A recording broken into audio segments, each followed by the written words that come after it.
छत्रपति शिवाजी महाराज और संभाजी महाराज ने धर्मांतरण रोकने के लिए अपना सर्वस्व बलिदान कर दिया और आज उनकी जन्मभूमि कर्मभूमि महाराष्ट्र के प्रत्येक जिले में धर्मांतरण हो रहा है। नासिक जहां हमारा एक ज्योतिर्लिंग है, वहां तो भारत की एक प्रसिद्ध कंपनी के अंदर धर्मांतरण किया जा रहा है। गुरु तेग बहादुर जी ने, गुरु गोविंद सिंह जी ने धर्मांतरण रोकने के लिए अपना सर्वस्व बलिदान कर दिया और पंजाब का ऐसा कोई जिला नहीं है जहां बहुत तेजी के साथ धर्मांतरण नहीं हो रहा है। धर्मांतरण किसी एक राज्य की समस्या नहीं है। धर्मांतरण उत्तर प्रदेश में भी हो रहा है, बिहार में भी हो रहा है, बंगाल में भी हो रहा है, महाराष्ट्र में भी हो रहा है, गुजरात में भी हो रहा है, राजस्थान में भी हो रहा है। धर्मांतरण पंजाब में भी हो रहा है, उत्तराखंड में भी हो रहा है। भारत का ऐसा कोई जिला नहीं है जहां धर्मांतरण नहीं हो रहा है। भारत का ऐसा कोई राज्य नहीं है जहां धर्मांतरण नहीं हो रहा है। भारत का ऐसा कोई क्षेत्र नहीं है जहां धर्मांतरण नहीं हो रहा है। उत्तर से दक्षिण, पूरब से पश्चिम तक हर जगह धर्मांतरण हो रहा है। इसके बावजूद धर्मांतरण के ऊपर संसद में चर्चा नहीं हो रही है। धर्मांतरण हमारी राष्ट्र की सुरक्षा के लिए खतरा है और राष्ट्र की सुरक्षा के लिए जो खतरा है उससे निपटने के लिए हमारे पास नेशनल सिक्योरिटी एक्ट है, लेकिन पूरे देश में कहीं पे भी धर्मांतरण कराने वाले जिहादियों के खिलाफ नेशनल सिक्योरिटी एक्ट नहीं लगाया जा रहा है। धर्मांतरण एक अपने आप में ऑर्गेनाइज क्राइम है। ऑर्गेनाइज क्राइम से निपटने के लिए भारतीय न्याय संहिता की धारा 111 में प्रावधान भी है, लेकिन धारा 111 में कहीं ये नहीं लिखा हुआ है कि धर्मांतरण एक ऑर्गेनाइज क्राइम है, इसलिए पुलिस चाह के भी सेक्शन 111 लगा नहीं पा रही है। धर्मांतरण एक अनलॉफुल एक्टिविटी है। धर्मांतरण आतंकवाद से भी बड़ा खतरा है।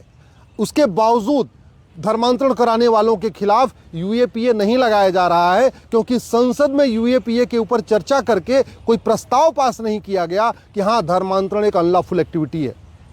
धर्मांतरण अपने आप में वेजिंग वॉर है। धर्मांतरण हमारी राष्ट्र की सुरक्षा, राष्ट्र की संप्रभुता के लिए खतरा है। धर्मांतरण हमारी एकता अखंडता के लिए खतरा है और इससे निपटने के लिए बीएनएस में प्रावधान है। सेक्शन 147 है जो वेजिंग वॉर है। सेक्शन 152 है जो कहता है हमारी जो राष्ट्रीय सुरक्षा, हमारी एकता अखंडता के लिए खतरा है, उससे निपटने के लिए 152 है। और उन धाराओं में आजीवन कारावास की सजा का प्रावधान भी है।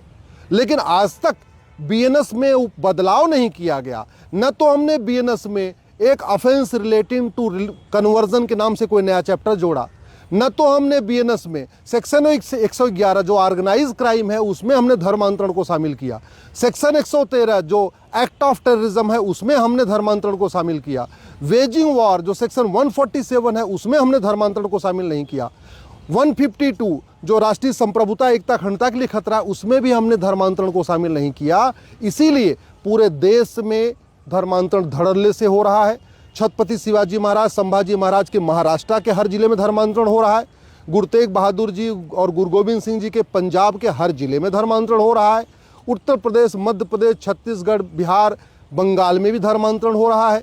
राजस्थान में भी धर्मांतरण हो रहा है। गुजरात में भी धर्मांतरण हो रहा है। धर्मांतरण किसी एक राज्य की समस्या नहीं है, लेकिन इसके बावजूद संसद में धर्मांतरण के ऊपर चर्चा ही नहीं हो रही है।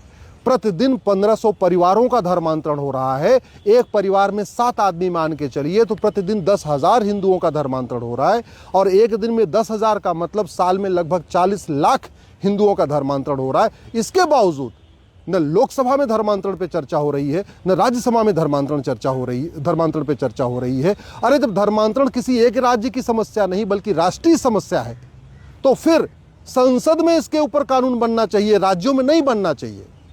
धर्मांतरण जब आतंकवाद से भी बड़ा खतरा है तो फिर धर्मांतरण कराने वालों और उनके मददगारों को आजीवन कारावास, फांसी की सजा होनी चाहिए। धर्मांतरण से डेमोग्राफी बदल रही है। धर्मांतरण से संस्कार बदल रहा है। धर्मांतरण के कारण त्यौहार बदल रहा है। धर्मांतरण के कारण वेशभूषा बदल रही है। धर्मांतरण के कारण राष्ट्रांतरण हो रहा है। इतना बड़ा खतरा है और हमारे पूर्वज जानते थे, इसलिए छत्रपति शिवाजी महाराज और संभाजी महाराज ने धर्मांतरण के खिलाफ अपना सर्वस्व बलिदान किया। हमारे पूर्वज जानते थे, इसलिए गुरु तेग बहादुर जी ने, गुरु गोविंद सिंह जी ने धर्मांतरण रोकने के लिए अपना सर्वस्व बलिदान किया। गुरु तेग बहादुर जी ने तो अपना शीश तक कटवा दिया। शीशगंज गुरुद्वारा वहीं बना हुआ है। इतना सब कुछ हो गया है, फिर भी धर्मांतरण के ऊपर संसद में चर्चा नहीं हो रही है। न धर्मांतरण कराने वाले और उनके मददगारों की 100% प्रॉपर्टी जब्त करने का कानून बना, न धर्मांतरण कराने वालों और उनके मददगारों की सिटीजनशिप खत्म करने के लिए कोई व्यवस्था की गई, न धर्मांतरण कराने वालों और उनके मददगारों को 1 साल के अंदर आजीवन कारावास देने के लिए कानून बनाया गया। समस्या राष्ट्रीय है लेकिन संसद में चर्चा नहीं हो रही है। जब चर्चा ही नहीं हो रही है तो धर्मांतरण रुकेगा कैसे? इसलिए मैं केंद्र सरकार से निवेदन करता हूं, माननीय प्रधानमंत्री से निवेदन कर रहा हूं, जो भारतीय न्याय संहिता बनी है बीएनएस, इसमें तत्काल एक नया चैप्टर जोड़िए, ऑफेंस रिलेटिंग टू कन्वर्जन, और धर्मांतरण को राष्ट्र की सुरक्षा के लिए खतरा घोषित करिए, जिससे कि पूरे देश में पुलिस धर्मांतरण कराने वालों पर नेशनल सिक्योरिटी एक्ट यानी एनएसए लगा सके। धर्मांतरण को अनलॉफुल एक्टिविटी डिक्लेयर करिए, जिससे धर्मांतरण कराने वालों के खिलाफ यूएपीए लगाए जा सके। धर्मांतरण को ऑर्गेनाइज क्राइम डिक्लेयर करिए, जिससे बीएनएस की सेक्शन 111 धर्मांतरण कराने वालों के खिलाफ लगा सके पुलिस। धर्मांतरण को एक्ट ऑफ टेररिज्म डिक्लेयर करिए, जिससे पुलिस धर्मांतरण कराने वालों के खिलाफ बीएनएस की सेक्शन 113 लगा सके। धर्मांतरण को वेजिंग वॉर डिक्लेयर करिए, जिससे पुलिस सेक्शन 147 लगा सके।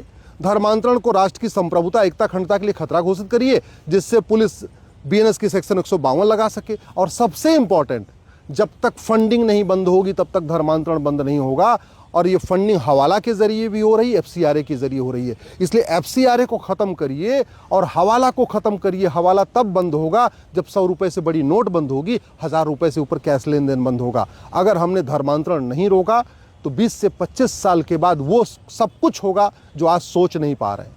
इसलिए धर्मांतरण को रोकना बहुत जरूरी है।